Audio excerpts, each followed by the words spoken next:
The blood still smelled like metal and ammonia, even after the third pass with the industrial solvent. It clung to the ribbed floor of the transport, soaking into the fibers where the light was weakest. You scrubbed harder, your knuckles scraping against the steel, focused entirely on eradicating every trace of what had happened, or rather, what hadn't happened, according to the official log. This was the first, most tangible part of the order: physical removal of the evidence. The blood wasn't yours. It wasn't Silas's or Marcus's. It belonged to Pruitt, and he was the ghost you were ordered to forget. He was supposed to be the asset you extracted from the other side of the boundary line, deep in the silent sector known only as the Weave. 3 days ago, Pruitt was a soldier. Now he was a narrative hole, a missing page in a document that never existed. You looked up, sweat stinging your eyes, at the colonel standing silently in the doorway of the hangar bay. He didn't need to say anything. The cold, gray light reflecting in his eyes was the confirmation. The mission, Operation Silent Echo, was now officially classified as a non-event. No insertion, no asset, no loss. Just 3 men who spent an uncomfortable night maintaining a vehicle in a desolate staging area called the Furnace. The sheer bureaucratic finality of erasing a man's existence hit you with a physical force that no incoming artillery ever could. Pruitt had been part of your team for almost a year, a quiet man who favored black coffee and always checked his rifle bore twice. Now, the only thing left of him was this stubborn stain you were furiously trying to bleach out of the aluminum floor. You tried to recall his voice, his laugh, anything that made him real, but the memory was already receding, muffled by the static of the cover-up. The weight of the silence pressed down, heavier than any gear load you'd ever carried. The colonel took a drag from his cigarette, the smoke curling up into the bare, high rafters. "When you're done with the deck, check the comms logs. Every spike, every timestamp needs to align with the maintenance schedule we drafted," he stated, his voice a low, gravelly monotone that didn't invite response. No deviations, no anomalies. You knew what he meant. The small, brief spike in encrypted traffic, the one where Pruitt had attempted a final, desperate burst transmission just before silence fell, that had to disappear too. It wasn't enough to forget the man. You had to erase the moment he ceased being a man and became a problem.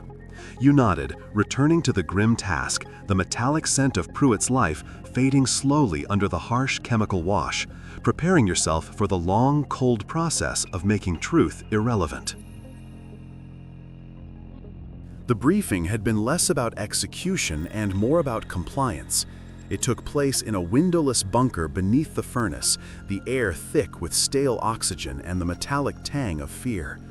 The map spread across the table wasn't topographical, it was jurisdictional, showing arbitrary lines drawn in thick red grease pencil, delineating areas of zero tolerance. The Gap, the colonel had called it, a 20-kilometer stretch of forgotten wasteland where the rules of engagement simply ceased to apply. Pruitt was located on the far edge of the Gap, isolated, compromised, and supposedly holding critical intel that could not be allowed to fall into opposing hands. The colonel didn't look at the map. He looked at each of you, his gaze lingering long enough to feel like an accusation. Extraction window is 0300 to 0330. You breach the perimeter at 0100. If you are not at the designated fallback point by 0400, the mission is aborted, irrespective of success or failure, he articulated, the words clipped and precise. There is no contingency for deviation, none. Silas, the team's medic and quiet realist, shifted his weight, his eyes already calculating time and casualties. Marcus, the heavy weapons expert, maintained a rigid posture, absorbing the orders like stone. But it was the silence after the colonel finished that held the real instructions. He tapped a finger against the red line separating friendly from hostile territory.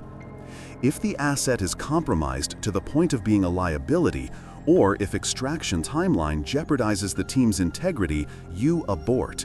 And when you abort, he leaned in, his voice dropping to a harsh whisper, you report nothing. No mission data, no lost assets. The system needs stability, not complications. If you come back, the mission was a maintenance run. Understood? You felt the ethical knot tighten in your stomach. It wasn't an order to abandon a man. It was an order to erase the memory of abandoning him, ensuring no trace of the failure could ever surface to contaminate the larger political narrative. You looked at the image of Pruitt pinned to the briefing board, a standard ID photo, slightly blurry, of a man who now seemed impossibly young. The implication was clear. If Pruitt was alive but captured, reporting his status would trigger a diplomatic or military chain reaction that command deemed too risky. His best use, perhaps, was to simply cease existing. The weight of that potential decision, the authorized abandonment of a known comrade, was heavier than the rifles you were about to load. You committed the extraction coordinates to memory, knowing that within the next few hours, those numbers might transform from coordinates on a map into coordinates on a tombstone that only 3 men would ever visit. The crossing was a lesson in sustained, low-frequency panic. It wasn't the sound of gunfire that frayed the nerves, it was the absolute lack of it. The gap lived up to its name, swallowing sound and light, leaving only the damp, clinging atmosphere of decay. You moved through the ruins of an old industrial zone known locally as the Stack, named for the pair of derelict cooling towers looming against the moonless sky like twin monuments to obsolescence.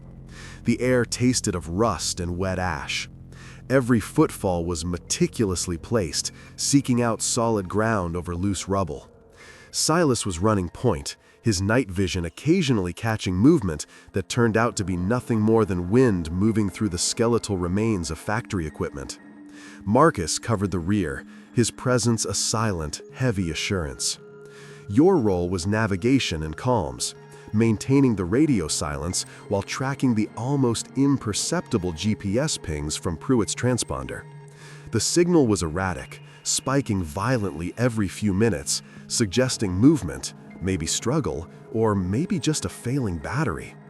It was impossible to know if he was conscious. We had to trust that the low, rhythmic pulse was still him. You thought about Pruitt, about how he always complained about the rations, but never about the cold. He was meticulous, almost pathologically so. If he was still alive, he would be fighting, not just for survival, but for the integrity of his equipment. That tiny, fading pulse was the only tether. As you breached the 3-kilometer mark, the environment shifted. The ground became slicker, the silence deeper. You stopped the team under the shadow of a leaning concrete wall. You raised your hand, signaling a halt. The air was too still. There was a specific, unnatural stillness that veterans learn to dread.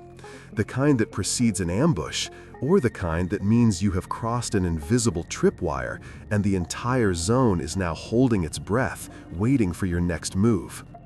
You checked the transponder. The signal was holding steady now, emanating from a cluster of collapsed buildings a few hundred meters ahead, the designated extraction zone, Des Alpha. Silas adjusted his rifle sling, his eyes wide in the faint ambient light. Marcus gripped the handle of his weapon tighter. We were on the clock, and the silence was beginning to feel less like cover and more like a cage closing around us. We reached Des Alpha precisely at 02:45, 15 minutes ahead of schedule, a minor victory that did nothing to soothe the anxiety crawling beneath your skin. The extraction point was an old subterranean pumping station, its entrance now just a jagged hole in the earth framed by rusted rebar. Pruitt's transponder was screaming now, a steady, powerful signal confirming his presence, or the presence of his device, directly beneath us. Yet, there was no sign of him. No body, no struggle, no discarded kit. The entire area was too clean, too tidy for a hostile environment. You dropped to a knee, sweeping your light across the ground, searching for anything. That's when Silas hissed, low and sharp. He pointed toward a corner, near the collapsed retaining wall. There, nestled in the dust, was a half-smoked cigarette butt. Pruitt's brand, the cheap, unfiltered kind he always hoarded. It was still recognizable. It hadn't been rained on, it had been left recently. More disturbing, lying next to it was a small polymer shard, part of the casing for the unit's encrypted satellite phone, the kind that required a heavy impact to shatter. This wasn't just evidence of his presence, it was a deliberate marker, a breadcrumb left not for rescue, but perhaps for warning. You pulled out the comms unit, breaking the required silence for a moment to check the secure frequency. The unit remained silent, but your encrypted operational tablet started vibrating uncontrollably in your vest pocket. You pulled it out, shielding the screen. A single, short data burst had just been received. It wasn't encrypted voice or text, it was a fragment of code, an impossible, random sequence of numbers that made no tactical sense. Marcus saw your face change. "What is it?" he whispered, his massive frame radiating controlled intensity. "The comms," you muttered, struggling to reconcile the data burst with the pristine silence. "Pruitt didn't send this. This isn't a distress code. It's a signature. It's a way of saying, they know I'm here and they know you're coming." The signal from the transponder abruptly cut out. Silence returned, heavier and sharper this time. The fact that the enemy had enough control and composure to allow Pruitt to leave a signature, or perhaps even forced him to, meant they weren't scrambling for control. They were waiting. They were baiting.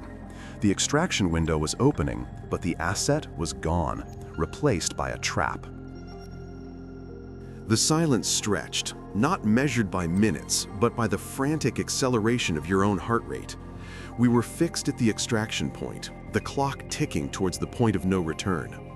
We had the evidence, the cigarette, the shattered comms unit, proving Pruitt had been here, and proving the enemy had lifted him and perhaps his critical intelligence.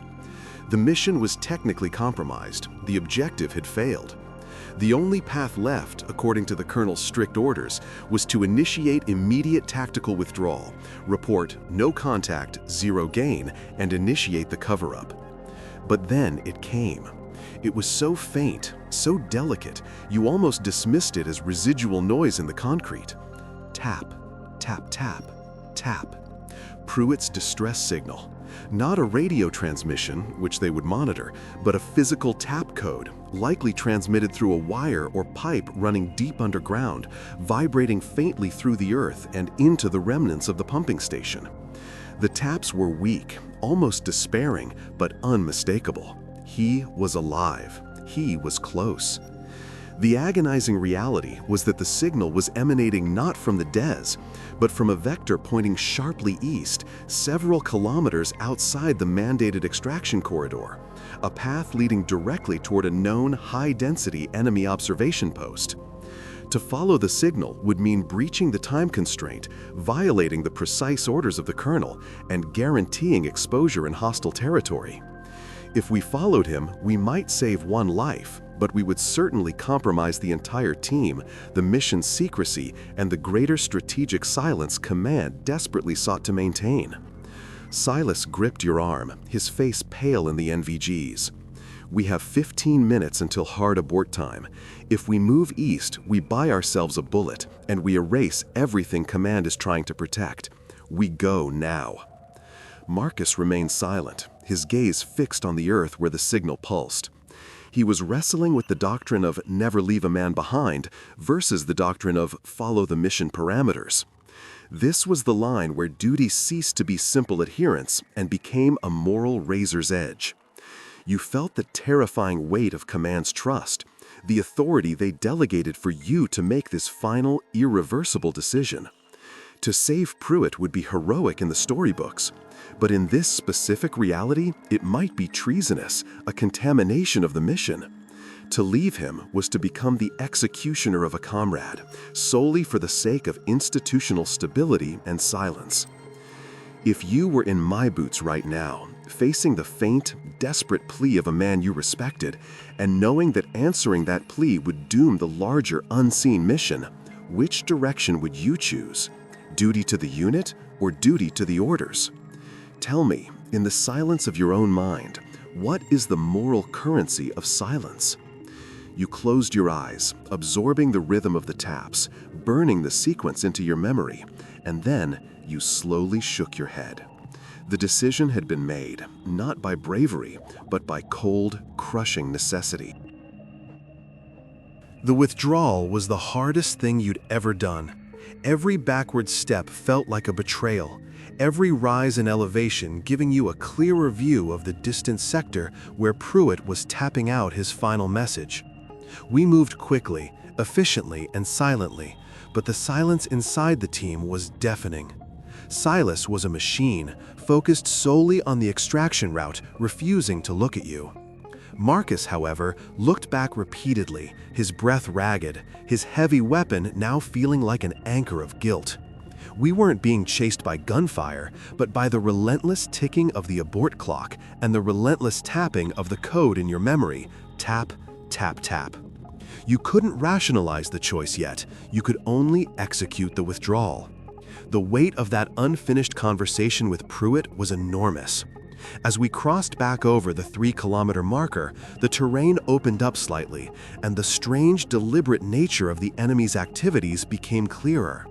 We saw signs of recent movement, not organized pursuit, but reconnaissance patrols that seemed to have been positioned specifically to allow us to enter the des, see the bait, and then, crucially, observe our retreat.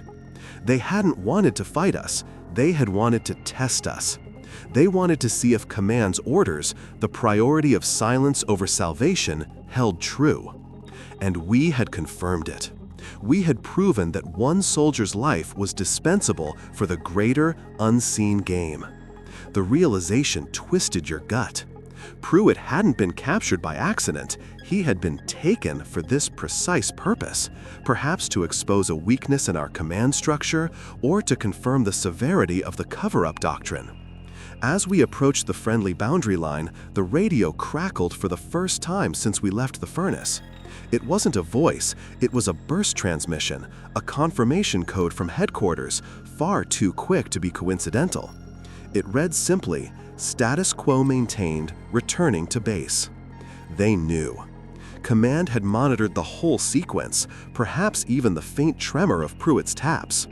They had been waiting for us to make the correct decision, the one that preserved the system. You looked at Silas, then Marcus. They saw the code too. In that instant, we weren't just 3 men retreating.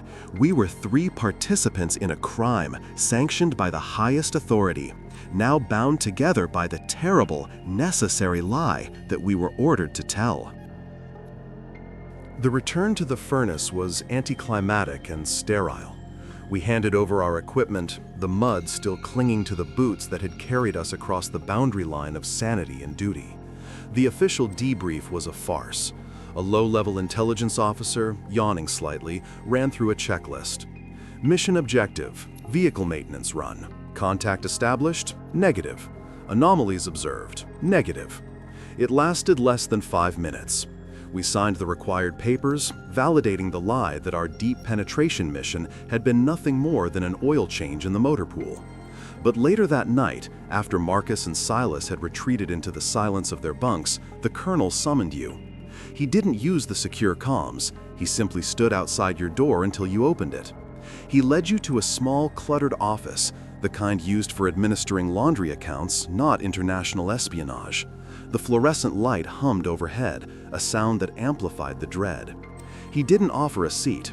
He poured 2 cups of thick, black coffee, setting one down for you. He didn't look at you when he spoke, focusing instead on stirring his own cup slowly. You made the right decision, soldier. A hard one, but the right one. His voice was quiet, stripped of the gravelly command tone he used in briefings. It was just one man talking to another about an ugly truth. Pruitt was compromised long before he crossed that line, not by the enemy, but by himself. He got greedy. He started chasing information that wasn't ours to touch. When the situation became untenable, when he realized he was going to be rolled up, he made a choice. He became a distraction, an expensive, necessary sacrifice. You felt a surge of adrenaline mixed with pure confusion.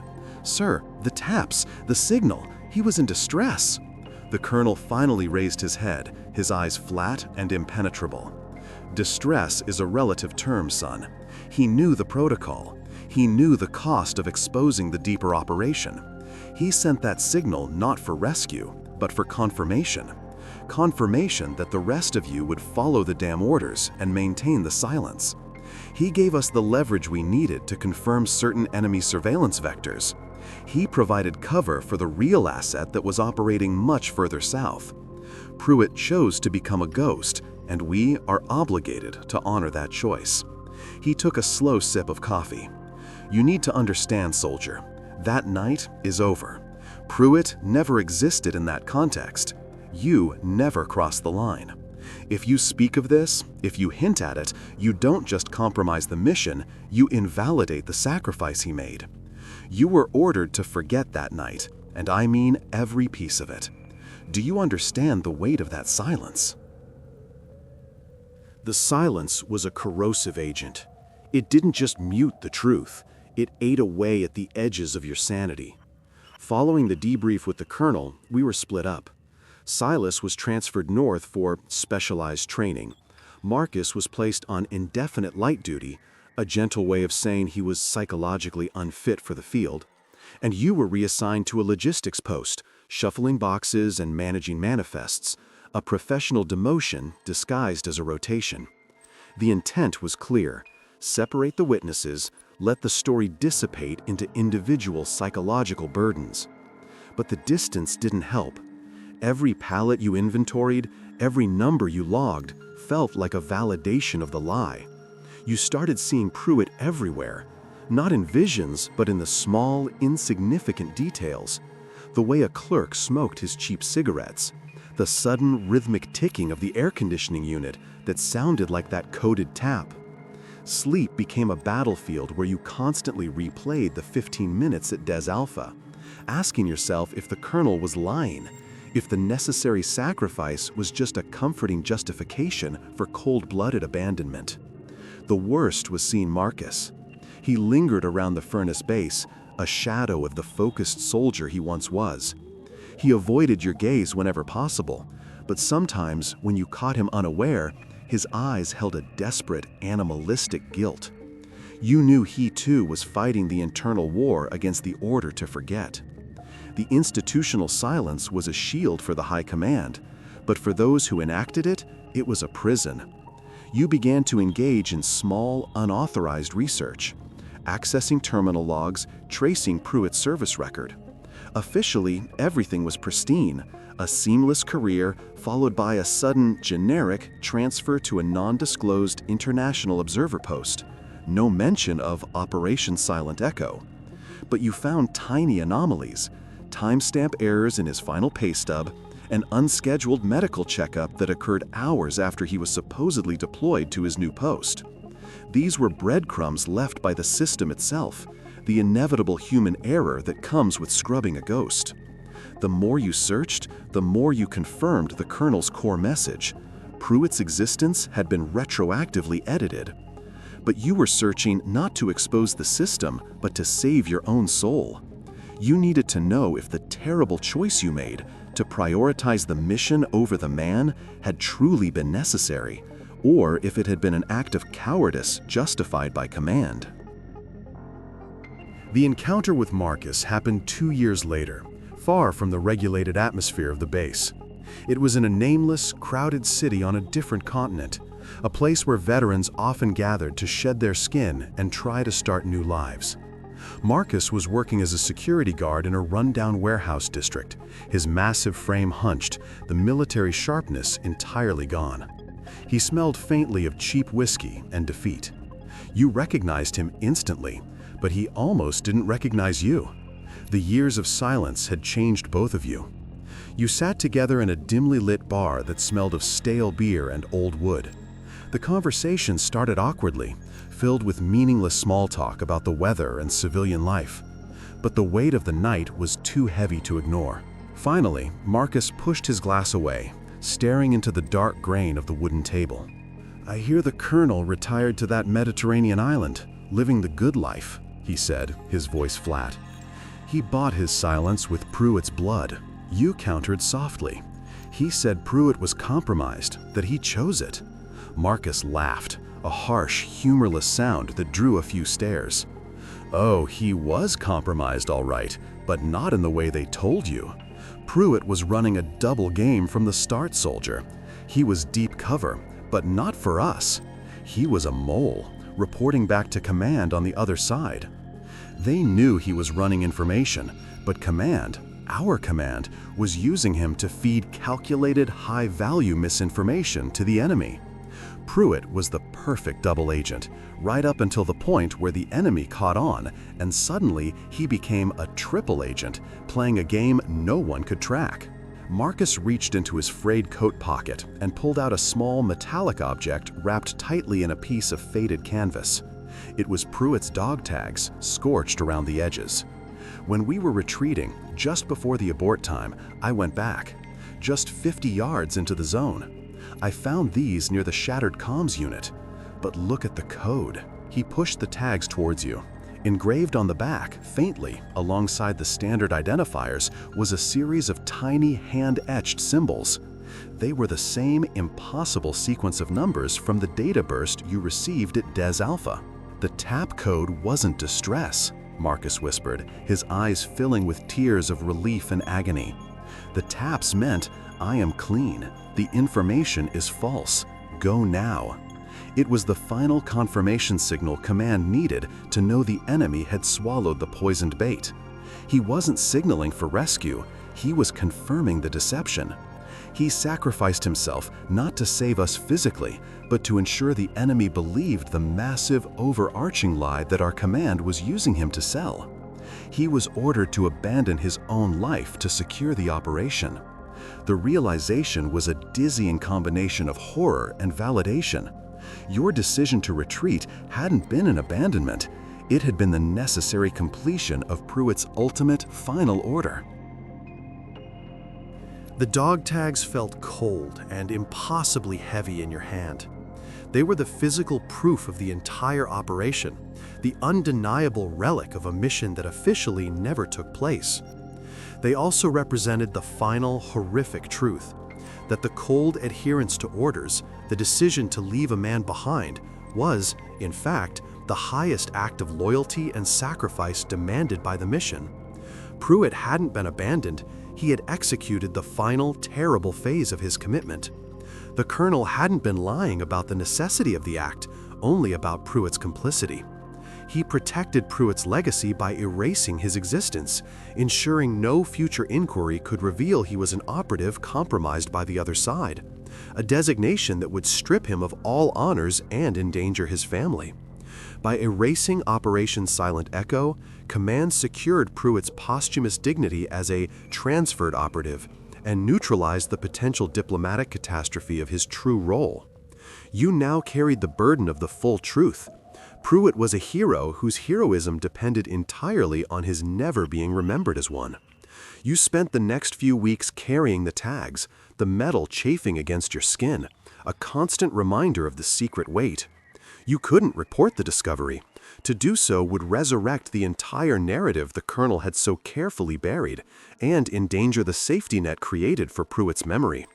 You couldn't share the information with Silas, wherever he was, or even with the broken Marcus, because the truth was far more dangerous than the lie. The burden of silence had shifted. It was no longer about covering up a failure of nerve, but about protecting a perfect sacrifice. One chilly morning, you found yourself standing on the banks of a wide gray river. The water moved slowly, carrying silt and debris out to sea. You held the dog tags for a long moment, feeling the jagged edges of the scorched metal, tracing the impossible secret symbols etched by a dying hand. You knew they couldn't stay with you. They were a hazard to the entire structure of the necessary lie. You dug a small hole beneath the roots of an old gnarled oak tree, placing the tags gently inside. They were anonymous now, buried in the earth of a continent far from the conflict, resting in the quiet ground of a story that belonged only to the river and the 3 survivors of that impossible night. You covered the hole, smoothing the earth, and walked away. The physical evidence was gone, but the weight remained. It was the weight of knowing that some truths are too corrosive to exist in the open, and that sometimes the greatest service a soldier can render is to become a ghost, ensuring that the silence remains unbroken forever. You learned that duty often demands not action, but the terrifying ability to witness horror and then successfully convince the world and yourself that you saw nothing at all. That is the true weight of silence, a weight you will carry until your last breath, a solitary, necessary tribute to a man whose honor depended on his erasure. It is the cost of stability, the quiet, unforgiving price for peace. If this story of necessary sacrifice, of the crushing weight of duty and the heavy price paid for silence resonated with the quiet soldier in your own heart, please subscribe to Quiet Soldier Stories. We tell the tales of the unseen battles, the moral skirmishes fought in the shadows, and the enduring lessons of men who bore the unbelievable burdens of command and conscience. Let us know in the comments, what is the heaviest secret you have ever had to carry in silence? Your support keeps these stories alive.